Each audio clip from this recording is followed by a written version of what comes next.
Bueno, buenos días y antes que nada quiero daros las gracias por invitarme a este seminario, séptimo seminario iberoamericano y a celebrar estos 20 años.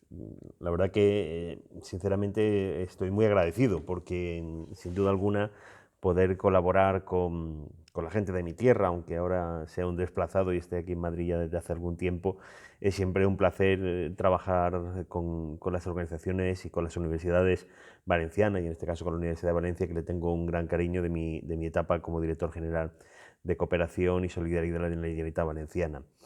Eh, Fijaros qué importante es lo de las cifras y las celebraciones, 20 años. Acabamos de cumplir ahora 5 años desde la aprobación de la Agenda 2030. Una Agenda 2030 que sin duda alguna ha supuesto un cambio fundamental en la manera en la que se estaban desarrollando las agendas internacionales. Sin duda alguna, para mí, y lo he defendido en muchas ocasiones, es la configuración del nuevo multilateralismo, es la nueva visión de cómo tiene que generarse ese nuevo multilateralismo y qué significa ese nuevo multilateralismo a través no solamente de la integración de las distintas políticas, sino además y fundamentalmente en esa visión de entender que tenemos que trabajar juntos, que esto ya no es solamente una agenda internacional que se aprueba en Nueva York y que compete solamente a los estados nación, sino que es una agenda de ciudadanía, es una agenda de sociedad, es una agenda para las empresas y es una agenda para las administraciones públicas. Por lo tanto, esta Agenda 2030, que como sabéis es un compendio no solamente de la Agenda 2030, sino que es un compendio de 4 agendas, la agenda de la financiación del desarrollo que se aprobó en Addis Abeba en junio de 2015, en septiembre de 2015 esta Agenda 2030, en diciembre, el Acuerdo del Clima de la Cumbre de París y en octubre una agenda que ha pasado más desapercibida, pero es que es muy importante porque es el territorio. Fijaros que en el año 2040 se establece de que el 75% de la población viviremos en grandes ciudades, consumiendo el 65% de los recursos naturales y ocupando solamente el 3% del planeta. Por lo tanto, esta agenda urbana, esta agenda de que las ciudades se dan cada 25 años, es muy importante para entender también el conglomerado de cómo las distintas políticas tienen que asentarse en el territorio y que por lo tanto tienen que ver con la ciudadanía. Por lo tanto, como decía, ese 4 paquetes de que ahora mismo hacen 5 años que se aprobó. 5 años que tiene sus más y sus menos, y me explicaré. Sus más porque ha sido la primera ocasión en la que una agenda internacional de este tipo ha estado pactada con distintas organizaciones. Fijaros, los Objetivos de Desarrollo del Milenio, que se hacen en el año 2000, que impulsa el secretario general entonces, Kofi Annan, es una agenda donde distintas 8 expertos se reúnen para definir cuáles eran esos objetivos. Por cierto, 8 objetivos y 70 metas.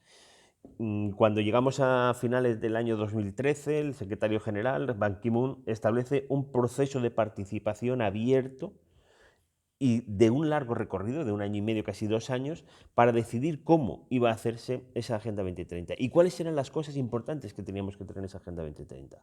Daros cuenta entonces que ya estamos en una agenda participada, que nace desde la participación a través de las reuniones de alto nivel, las reuniones sectoriales, las reuniones territoriales, la aportación de expertos, la aportación de empresas, la aportación de distintas instituciones, para decidir una agenda mucho más compleja. Una agenda, como ya estabais viendo, y como os decía, una agenda de 17 objetivos y 169 metas. Por lo tanto, vemos que es una agenda compleja, una agenda mucho más compleja de lo que hasta ahora estábamos haciendo. Efectivamente, 17 objetivos y 169 metas, por cierto, aprobado por 193 países. Hoy sería imposible que esta agenda pudiera ser aprobada, posiblemente porque ha cambiado geopolíticamente el mundo, han cambiado las confrontaciones, han cambiado los liderazgos y por lo tanto estamos en una situación mucho más compleja para aprobar una agenda de 17 objetivos y 169 metas.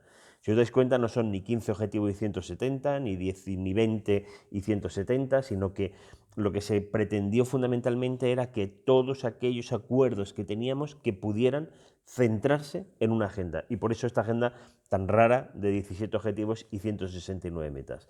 Pues bien, esta agenda, además, ha contado con la participación fundamentalmente de la ciudadanía. ¿Y por qué digo la ciudadanía? Por dos cosas. Una, porque en definitiva, en ese proceso de participación que os decía, no solamente estuvieron los grandes líderes, sino que estuvieron las empresas, las instituciones y el debate permanente y constante con la sociedad civil. Pero además, también se configuró a través de lo que fue la encuesta My World 2015, donde 8 millones de personas opinaron sobre cuáles eran los objetivos primordiales de esta Agenda 2030. Por cierto, muy significativo.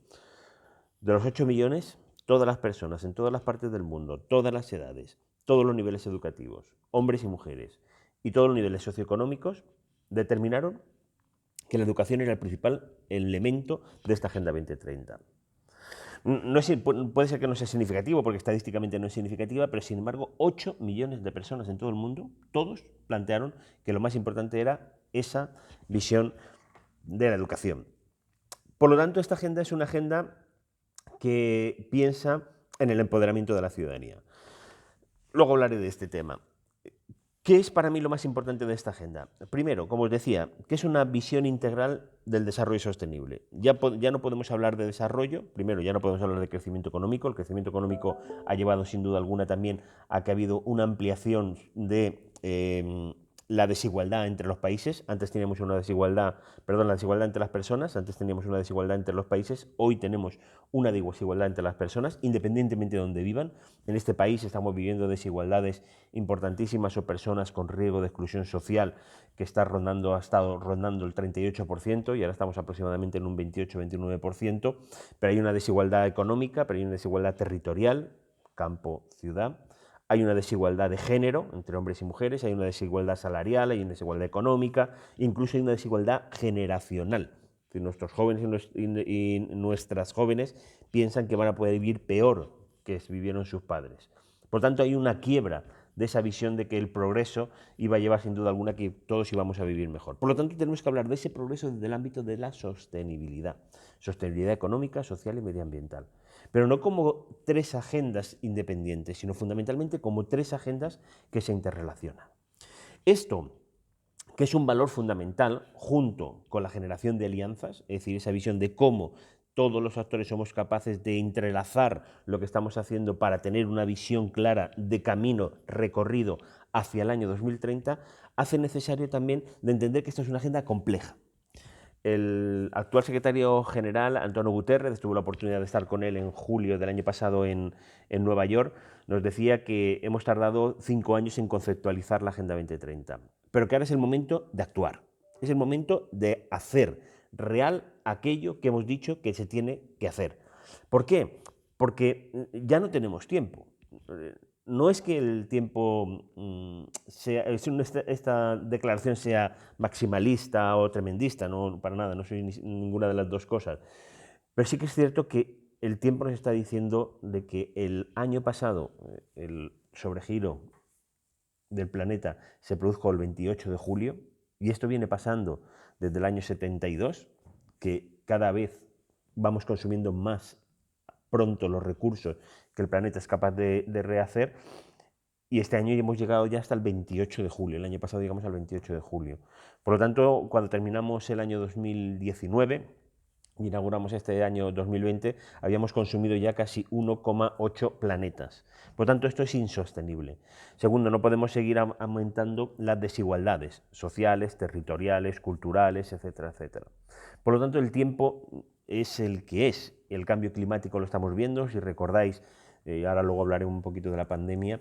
Antes de la pandemia, en noviembre del 2015, cuando organizábamos aquí en España la COP25, en la cual tuve la oportunidad de coordinar una de las zonas de la zona verde de participación de la sociedad civil, el Times inauguraba su portada con el secretario general de Naciones Unidas, Antonio Guterres, con el agua hasta las rodillas y hablando de ese cambio climático. Estábamos viviendo el fenómeno de Greta Thunberg, etcétera, etcétera.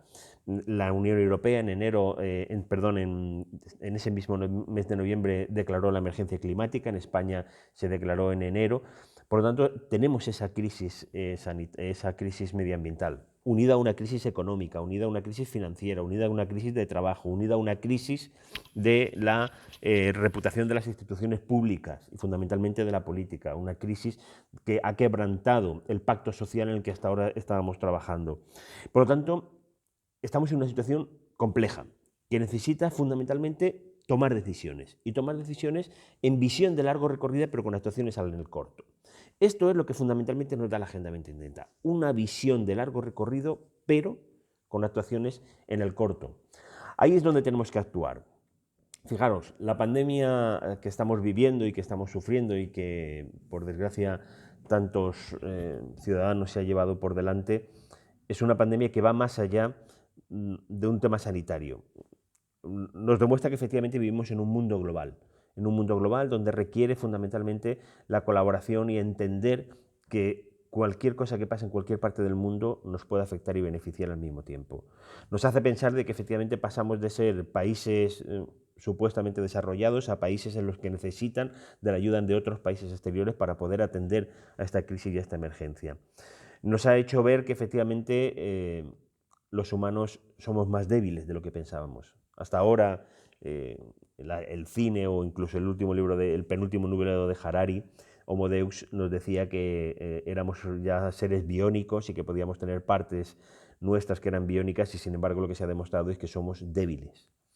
Ahora bien, yo no soy, como os decía, nada tremendista, sino lo contrario, todo lo contrario, muy positivo.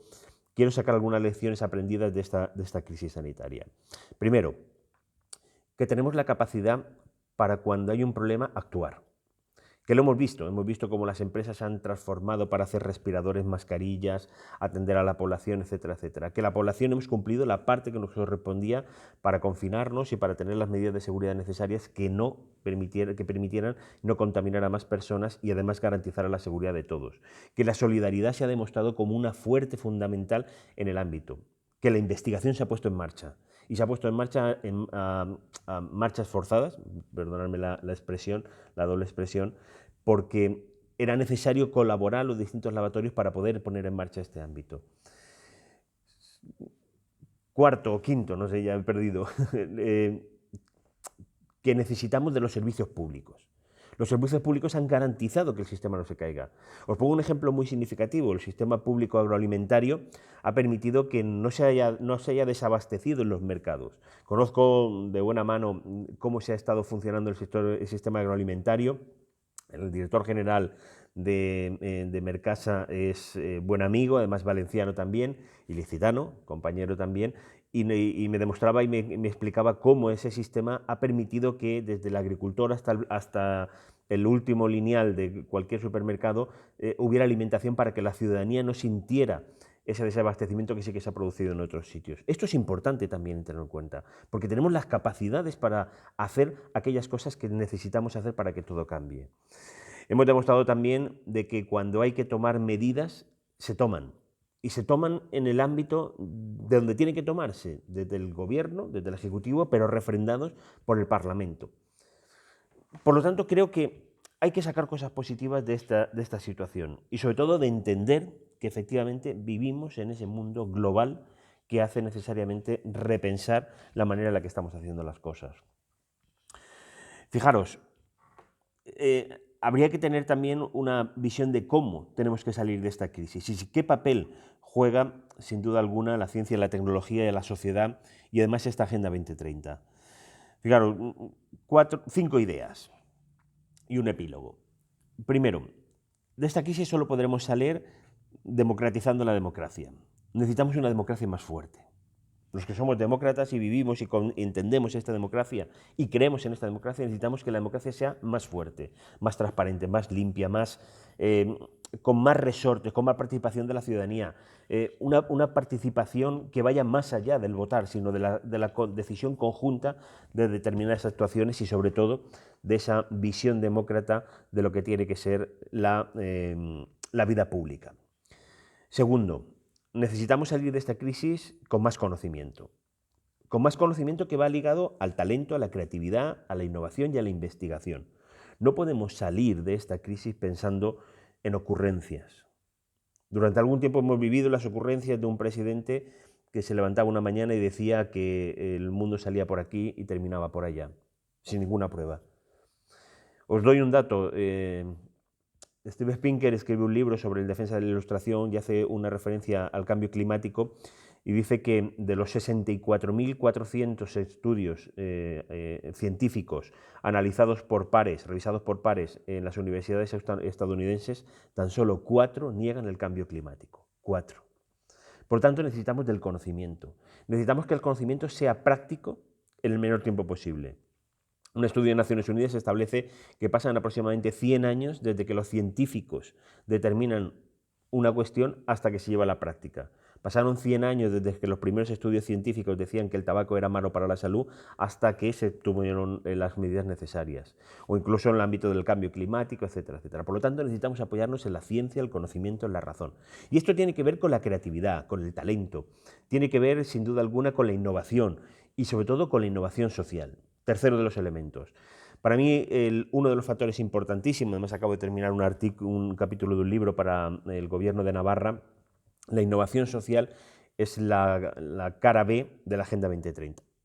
Es importantísimo que esa innovación social vaya ligada no solo a la participación de la ciudadanía en buscar soluciones prácticas a este cambio, sino además con esa visión de integración de las distintas políticas que tienen que ver con la Agenda 2030. Por tanto, necesitamos que esa innovación social sea el magma que emana de la ciudadanía, que las administraciones generen esa visión de que a través de la innovación social podremos lograr ese cambio. Si tenemos una democracia más fuerte, si tenemos más conocimientos, investigación, tecnología, etcétera, etcétera, y además tenemos esa innovación social, tenemos desde mi punto de vista el tridente perfecto para poder afrontar no solamente los retos que vienen del futuro, sino también, cuarto de los elementos, liderar el futuro. Tenemos que liderar el futuro. No se trata fundamentalmente de ver qué es lo que tenemos que hacer o qué es lo que va a venir, sino que cómo vamos a afrontar la nueva visión y el nuevo trabajo en estos próximos 10 años que tenemos por delante. La Agenda 2030 lo que nos da fundamentalmente es esas pistas de hacia dónde tenemos que ir. No es cierto que no sepamos qué es lo que hay que hacer. No, sí que lo sabemos. Sabemos qué es lo que está haciendo y sabemos fundamentalmente qué es lo que nos ha llevado a esta situación. Por lo tanto, tenemos que acabar con esa situación y trabajar en el ámbito del desarrollo sostenible. El conocimiento lo tenemos escrito en la Agenda 2030, en la Agenda del Desarrollo, de la Financiación del Desarrollo, en la COP21 o en la Agenda Urbana Hábitat 3. Por lo tanto, tenemos el conocimiento. Quinto de los elementos, los valores. No vale salir de esta crisis igual. De la misma manera, no vale cualquiera de las salidas. Necesitamos salir fundamentalmente, como bien dice la Agenda 2030, sin que nadie quede atrás. Primero de los elementos. Segundo de los elementos, transformando el mundo que vivimos. No se trata de un hecho incremental. Naciones Unidas establece que si quisiéramos conseguir la igualdad de oportunidades entre hombres y mujeres, necesitaríamos aproximadamente hasta el año 2120 para conseguir en el mismo ritmo que llevamos hasta ahora. Por tanto, no se trata de hacer políticas incrementales, sino fundamentalmente de hacer políticas exponenciales. Y eso solo pasa a través de la transformación de las políticas. Y la Agenda 2030 es la base de esa transformación, donde se definen las nuevas políticas, las nuevas actuaciones y el nuevo marco lógico en el que tenemos que trabajar.